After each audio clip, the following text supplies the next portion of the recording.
अरे, हमारे जग्गू लल्ला को देखकर भोलेनाथ इतनी जोर से हंस क्यों रहे हैं? और ये पूरा गांव एक बेचारे इंसान को मनहूस कहकर पत्थर क्यों मार रहा है? लेकिन किसी को नहीं पता, आज रात भगवान खुद इस मनहूस के घर मेहमान बनकर आने वाले हैं। आइए देखते हैं ये अद्भुत लीला। आनंदपुर गांव। नाम सुनकर लगता था जैसे धरती पर स्वर्ग उतर आया हो। चारों तरफ हरे भरे खेत, आम के बाग, कुएं का मीठा पानी और सुबह होते ही मंदिर से आती शंख और घंटियों की मधुर आवाज। लेकिन पिछले 6 महीनों से जैसे किसी की बुरी नजर लग गई थी। न बारिश, न ठंडी हवा, न खेतों में हरियाली, पेड़ों के पत्ते तक सूखने लगे थे। गांव वाले रोज आसमान की तरफ देखते और लंबी सांस लेकर कहते, हे जग्गू लल्ला, अब तो दया कर दो। उसी गांव के किनारे एक टूटी फूटी झोपड़ी में रहता था एक सीधा सादा आदमी, भोला काका। दिल इतना साफ कि अगर कोई चींटी भी उल्टी पड़ी मिल जाए तो उसे भी सीधा करके छोड़ता था। लेकिन किस्मत तो जैसे उसके पीछे झाड़ू लेकर पड़ी थी। वो किसी की मदद करता और थोड़ी देर बाद कोई न कोई मुसीबत आ जाती। बस गांव वालों ने फैसला कर लिया था, भोला काका नहीं, चलता फिरता अपशकुन है। उधर श्री जगन्नाथ मंदिर में जग्गू लल्ला अपने सिंहासन पर बैठे मुस्कुरा रहे थे। पास ही भोलेनाथ भी विराजमान थे। भोलेनाथ हंसते हुए बोले, प्रभु, आपका ये भक्त बड़ा भोला है। पूरा गांव इसे मनहूस समझता है और इसे आज तक किसी पर गुस्सा भी नहीं आया। जग्गू लल्ला शरारती मुस्कान के साथ बोले, महादेव, असली हीरे की पहचान आग में ही होती है। अभी तो मेरी लीला शुरू हुई है। जब सच्चाई सामने आएगी तब यही लोग इसके चरण छुएंगे। दोनों भगवान मुस्कुरा दिए। उसी समय गांव की तरफ से एक मासूम बच्ची की चीख सुनाई दी, बचाओ बचाओ, मैं गिर गई। भोला काका लकड़ियां लेकर जंगल से लौट रहा था। उसने आवाज सुनी और बिना एक पल सोचे दौड़ पड़ा। कुएं के पास पहुंचते ही उसने देखा छोटी सी मुन्नी फिसलकर कुएं के अंदर लटक रही थी। नीचे गहरा अंधेरा, ऊपर डरी हुई भीड़, लेकिन किसी की हिम्मत नहीं हो रही थी नीचे उतरने की। भोला काका बिना कुछ सोचे कुएं में छलांग लगाने के लिए आगे बढ़ा। भोला काका ने एक पल भी नहीं सोचा, अरे हटो, बच्ची का हाथ छूट गया तो देर हो जाएगी। इतना कहकर उसने अपनी धोती कस कर बांधी और बिना जान की परवाह किए सीधे सूखे कुएं में छलांग लगा दी। ऊपर खड़े गांव वाले दंग रह गए। अरे पागल हो गया है क्या, खुद भी मर जाएगा। रुको, कोई रस्सी लाओ। लेकिन तब तक भोला काका नीचे पहुंच चुका था। मुन्नी कांप रही थी। उसकी छोटी सी उंगलियां पत्थर पकड़ते पकड़ते छूट रही थी। भोला काका मुस्कुराया, अरे ओ छोटी महारानी, डर मत, तेरे भोला काका आ गए हैं। पहले रोना बंद कर, वरना ऊपर वाले समझेंगे मैं तुझे डांट रहा हूँ। रोते रोते भी मुन्नी हल्का सा हंस पड़ी। भोला काका ने बड़ी सावधानी से उसे अपनी पीठ पर बैठाया और रस्सी पकड़कर ऊपर चढ़ने लगा। ऊपर खड़े लोग पहली बार उसकी हिम्मत देखकर चुप हो गए। कुछ ही देर में दोनों सुरक्षित बाहर आ गए। मुन्नी की माँ दौड़ती हुई आई और बेटी को सीने से लगा लिया। मेरी बच्ची, मेरी गुड़िया। भोला काका मुस्कुराकर बोला, लो भौजी, आपकी राजकुमारी बिल्कुल सलामत है। अब इसे खूब गुड़ खिलाना, बहुत डर गई थी। वो धन्यवाद की उम्मीद भी नहीं कर रहा था। इतने में पीछे से घंटानाथ शास्त्री अपनी लंबी दाढ़ी सहलाते हुए आए। उन्होंने भोला काका को ऊपर से नीचे तक देखा और नाक सिकोड़ कर बोले, बड़ा एहसान कर रहा है। फिर आसमान की ओर देखकर बोले, याद रखना गांव वालों, कई बार बुराई पहले भलाई का चोला पहनकर आती है। भोला काका हैरानी से उन्हें देखने लगा। उसे कुछ समझ ही नहीं आया। उधर मंदिर में बैठे जग्गू लल्ला धीरे धीरे मुस्कुरा रहे थे। भोलेनाथ ने हंसते हुए पूछा, प्रभु, जिसने बच्ची की जान बचाई उसी पर शक होने वाला है। जग्गू लल्ला आंख मारकर बोले, महादेव, इंसान की सबसे बड़ी बीमारी बुखार नहीं, अंधविश्वास है। बस अभी देखिए, नाटक शुरू होने वाला है। दोनों भगवान खिलखिलाकर हंस पड़े। उधर शाम ढल गई। पूरा गांव अपने अपने घर लौट गया। लेकिन आधी रात होते होते मुन्नी के घर से अचानक जोर जोर से रोने की आवाज आने लगी। अरे कोई डॉक्टर को बुलाओ, मुन्नी का शरीर आग की तरह तप रहा है। माँ घबरा कर रो रही थी। बाप बार बार उसके माथे पर गीला कपड़ा रख रहा था। और तभी दरवाजे पर खड़े घंटानाथ शास्त्री ने गंभीर आवाज में कहा, मैंने पहले ही कहा था, मनहूस का स्पर्श कभी खाली नहीं जाता। पूरा घर सन्न रह गया। घंटानाथ शास्त्री की बात सुनते ही पूरे घर में सन्नाटा छा गया। मुन्नी की माँ रोते हुए बोली, पंडित जी, अब मेरी बेटी बच जाएगी ना? घंटानाथ ने आंखें बंद की, दाढ़ी सहलाई और गंभीर चेहरा बनाकर बोले, बेटी तो बच जाएगी, लेकिन जिस मनहूस ने इसे छुआ है उसका साया अब पूरे गांव पर पड़ चुका है। बस इतना सुनना था कि अगले ही पल पूरा गांव भोला काका की झोपड़ी की ओर दौड़ पड़ा। भोला काका उस समय मिट्टी के चूल्हे पर सूखी रोटी सेक रहा था। इतने में धड़ाम दरवाजा लात मारकर खुला। लोटाराम सरपंच गुस्से से चिल्लाया, ओए भोला, बाहर निकल। भोला काका घबराकर बाहर आया। क्या हुआ सरपंच जी? भीड़ में से किसी ने चिल्लाकर कहा, तूने मुन्नी को छुआ, अब वो मरने वाली है। भोला काका के हाथ से रोटी नीचे गिर गई। क्या? अरे मैं तो उसकी जान बचा रहा था। इतने में पीछे से एक बुजुर्ग बोले, हमने पहले भी देखा है, जिसके घर तू जाता है वहाँ कुछ न कुछ गड़बड़ जरूर होती है। दूसरा आदमी बोला, पिछले महीने तूने मेरे आम के पेड़ को पानी दिया था, अगले दिन बंदर सारे आम खा गए। भोला काका हैरान होकर बोला, अरे काका, बंदरों को भी अब मैं ही बुलाता हूँ क्या? भीड़ में कुछ लोग हंस पड़े, लेकिन घंटानाथ तुरंत बोला, देखा, मनहूस ऊपर से मजाक भी उड़ाता है। उधर मंदिर में बैठे जग्गू लल्ला जोर जोर से हंसने लगे। भोलेनाथ मुस्कुराकर बोले, प्रभु, बेचारे बंदरों का भी केस भोला काका पर डाल दिया। जग्गू लल्ला हंसते हंसते बोले, महादेव, इंसान जब सच देखना छोड़ देता है तब उसे बंदर भी षड्यंत्रकारी लगने लगते हैं। अभी तो इससे भी मजेदार बातें होने वाली हैं। उसी समय आसमान में काले बादल आए। पूरा गांव खुश हो गया। बारिश, बारिश आने वाली है। सबने आसमान की तरफ देखा, लेकिन 2-3 बूंदें गिरते ही बादल बिना बरसे वापस चले गए। गांव वाले मायूस हो गए। तभी फुलमती भाभी ने मौका देखकर ऊंची आवाज में कहा, देख लिया, जैसे ही भोला बाहर आया बादल भी डरकर भाग गए। पूरा गांव फिर एक बार भोला काका को घूरने लगा और बेचारा भोला सिर झुकाकर चुपचाप खड़ा रह गया। उस रात भोला काका अपनी टूटी फूटी झोपड़ी के बाहर अकेला बैठा था। सामने आधी जली रोटी पड़ी थी, लेकिन आज उसे भूख भी नहीं लग रही थी। उसकी आंखों से आंसू बह निकले। हे जग्गू लल्ला, अगर मैं सच में इतना बुरा हूँ तो मुझे अपने पास बुला लो, लेकिन अगर मैंने कभी किसी का बुरा नहीं किया तो एक बार मेरी सच्चाई सबको दिखा दो। इतना कहकर उसने दोनों हाथ जोड़ लिए। उसी समय मंदिर में बैठे जग्गू लल्ला मुस्कुराए। भोलेनाथ ने पूछा, प्रभु, आपका भक्त टूट चुका है, अब तो उस पर दया कीजिए। जग्गू लल्ला शरारती अंदाज में बोले, महादेव, अभी नहीं, जब तक पूरी खीर नहीं पकती तब तक मैं उसमें काजू नहीं डालता। भोलेनाथ हंस पड़े। प्रभु, आपकी लीलाएं भी बड़ी मजेदार हैं। उधर अगली सुबह गांव में एक और हंगामा हो गया। धनपाल सिंह दौड़ता हुआ चौपाल पहुंचा। अरे बचाओ, बचाओ, मेरी सबसे महंगी भैंस गायब हो गई।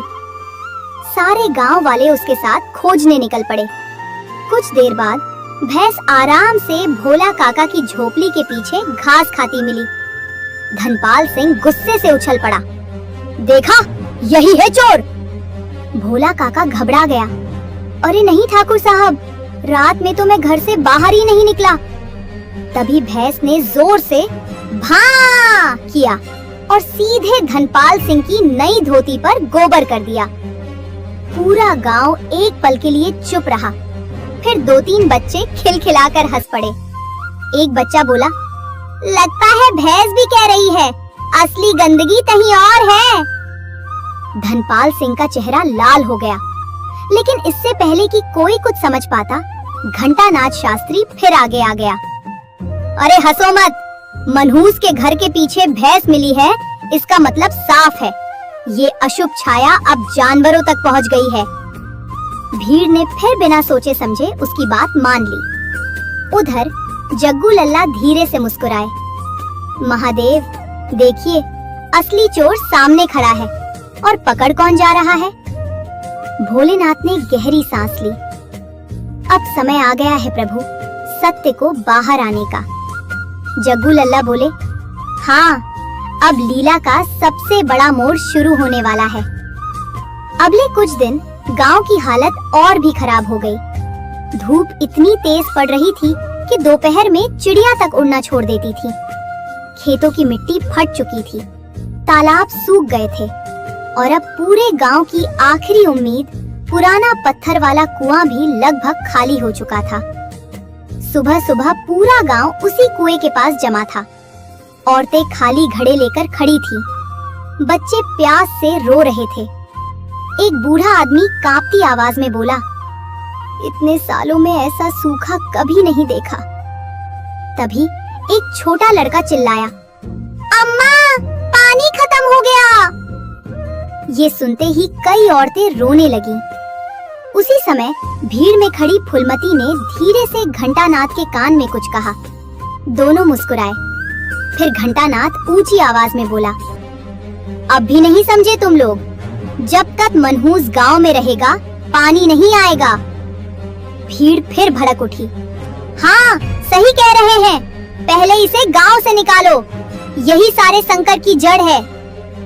तभी भोला काका अपने कंधे पर 2 खाली बाल्टियां लेकर वहां पहुंचा। वो मुस्कुराकर बोला, अरे भाइयों, पहले थोड़ा पानी निकाल ले, बाद में आराम से मुझे डांट लेना। लेकिन उसकी बात पूरी भी नहीं हुई थी कि पीछे से किसी ने उसकी बाल्टी छीनकर फेंक दी। धड़ाम! दूसरे आदमी ने धक्का देकर कहा, खबरदार, इस मनहूस ने अगर कुएं को हाथ भी लगाया तो बचा खुचा पानी भी भाग जाएगा। भोला काका चुपचाप पीछे हट गया। उसकी आंखें भर आईं। उधर मंदिर में बैठे जग्गू लल्ला ये सब देख रहे थे। भोलेनाथ बोले, प्रभु, अब तो इन लोगों को रोकिए। जग्गू लल्ला गंभीर होकर बोले, महादेव, अब समय आ गया है कि झूठ अपने ही जाल में फंसे। आज रात ऐसा होगा जिसकी किसी ने कल्पना भी नहीं की होगी। इसी बीच अचानक भीड़ में भगदड़ मच गई। मुन्नी की माँ दौड़ती हुई आई। वो जोर जोर से रो रही थी, बचाओ, मेरी मुन्नी फिर बेहोश हो गई। डॉक्टर ने कहा है अगर एक घड़ा साफ पानी नहीं मिला तो उसकी जान भी जा सकती है। पूरी रात गांव सन्न रह गया। कुएं की तली में अब सिर्फ गीली मिट्टी बची थी और सबकी नजर एक साथ भोला काका पर टिक गई। मुन्नी की माँ की बात सुनते ही पूरे गांव में अफरा तफरी मच गई। डॉक्टर बंसी ने मुन्नी की नब्ज पकड़कर कहा, अगर अगले आधे घंटे में साफ पानी नहीं मिला तो बच्ची को बचाना बहुत मुश्किल होगा। ये सुनते ही औरतें रोने लगीं। बच्चे अपनी खाली लोटियां लेकर खड़े थे। तभी घंटानाथ शास्त्री ने हाथ ऊपर उठाकर कहा, अब भगवान भी तभी खुश होंगे जब मनहूस अपनी अशुभ छाया खुद खत्म करेगा। लोटाराम सरपंच बोला, बोलो पंडित जी, क्या करना होगा? घंटानाथ ने सूखे कुएं की तरफ इशारा किया। भोला काका नीचे उतरेगा।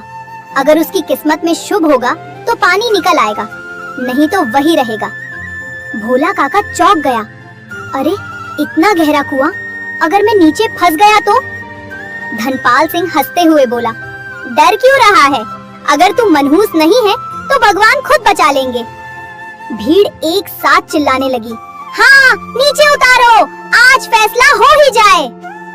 उधर मंदिर में बैठे भोलेनाथ गंभीर हो गए। उन्होंने जग्गू लल्ला से कहा, प्रभु, अब ये लोग सीमा पार कर रहे हैं। जग्गू लल्ला मुस्कुराकर बोले, महादेव, कभी कभी सत्य तक पहुंचने के लिए भक्त को अंधेरे कुएं से भी गुजरना पड़ता है, लेकिन आज मैं उसे अकेला नहीं छोड़ूंगा। इधर भोला काका ने दोनों हाथ जोड़कर मंदिर की दिशा में देखा। हे जग्गू लल्ला, अगर मैंने कभी किसी का बुरा नहीं किया तो आज मेरा हाथ मत छोड़ना। गांव वालों ने उसके शरीर पर मोटी रस्सी बांधी। एक आदमी बोला, नीचे पहुंचकर मिट्टी खोदना, शायद पानी मिल जाए। दूसरा हंसकर बोला, और अगर भूत मिल जाए तो उसे भी ऊपर भेज देना। कुछ लोग हंस पड़े। भोला काका हल्की मुस्कान के साथ बोला, अगर भूत मिला तो पहले उसे तुम्हारे घर का रास्ता बता दूंगा। एक पल के लिए भीड़ फिर हंस पड़ी, लेकिन अगले ही क्षण उसे धीरे धीरे रस्सी से नीचे उतारा जाने लगा।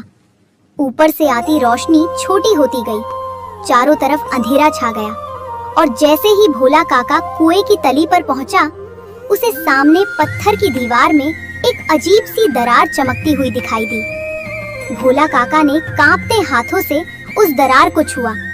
जैसे ही उसने मिट्टी हटाई, ठक ठक अंदर से खोखली आवाज आई। भोला काका हैरान रह गया। अरे, नीचे पत्थर नहीं, कुछ और है। उसने फावड़े से जोर का वार किया। धड़ाम! पत्थर का एक बड़ा टुकड़ा टूट कर गिरा। सामने एक संकरी सुरंग दिखाई दी।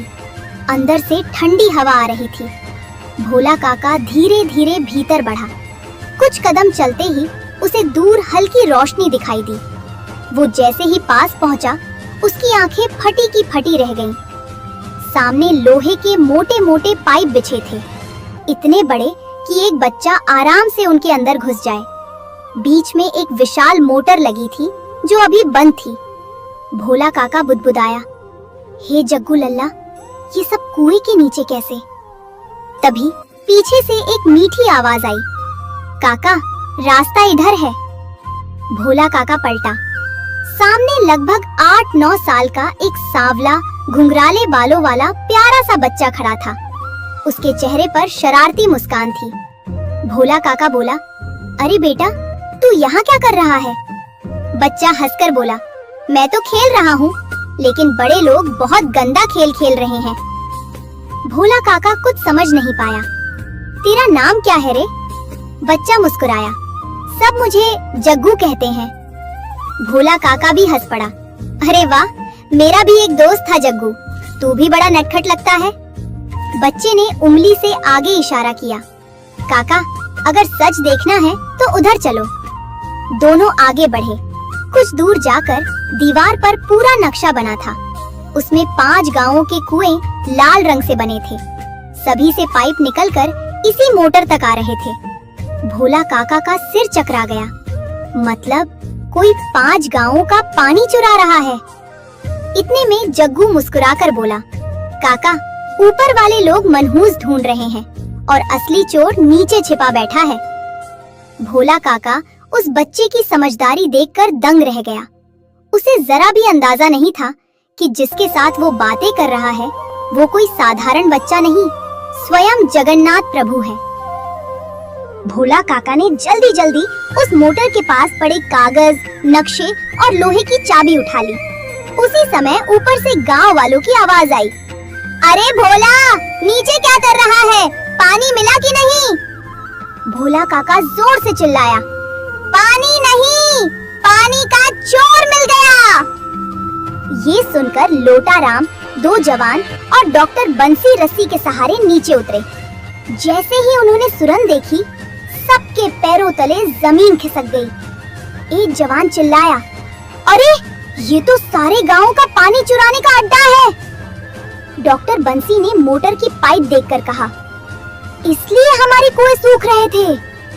उधर जग्गू नाम का वो छोटा बच्चा मुस्कुराते हुए धीरे धीरे पीछे हटने लगा।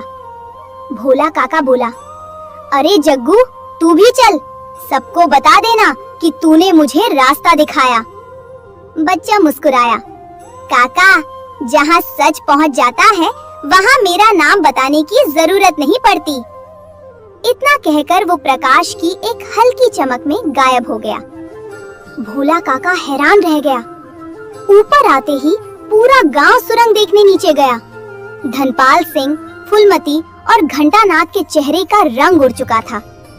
उसी समय पुलिस भी पहुंच गई। सारे सबूत देखकर धनपाल सिंह, घंटानाथ और उनके साथियों को गिरफ्तार कर लिया गया। भीड़ शर्म से सिर झुकाकर भोला काका के सामने खड़ी थी। लोटाराम रोते हुए बोला, भोला, हमें माफ कर दे। हमने तुझे मनहूस समझा, जबकि तू तो पूरे गांव का रक्षक निकला। तभी मंदिर के शंख अपने आप बजने लगे। आकाश में बिजली चमकी।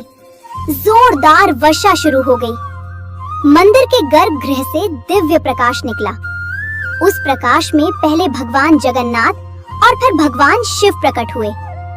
जगन्नाथ जी मुस्कुराकर बोले, जिसे तुम मनहूस कहते रहे, वही मेरा सबसे प्रिय भक्त है।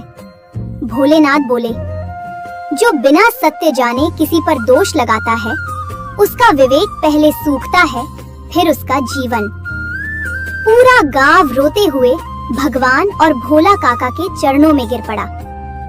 भोला काका मुस्कुराया और बोला, अरे मेरे पैर मत पकड़ो, पहले मेरे जग्गू लल्ला और भोलेनाथ को प्रणाम करो। मैं तो बस उनका सेवक हूँ। बरसते बादलों के बीच पूरा आनंदपुर जय जगन्नाथ, हर हर महादेव के जयकारों से गूंज उठा।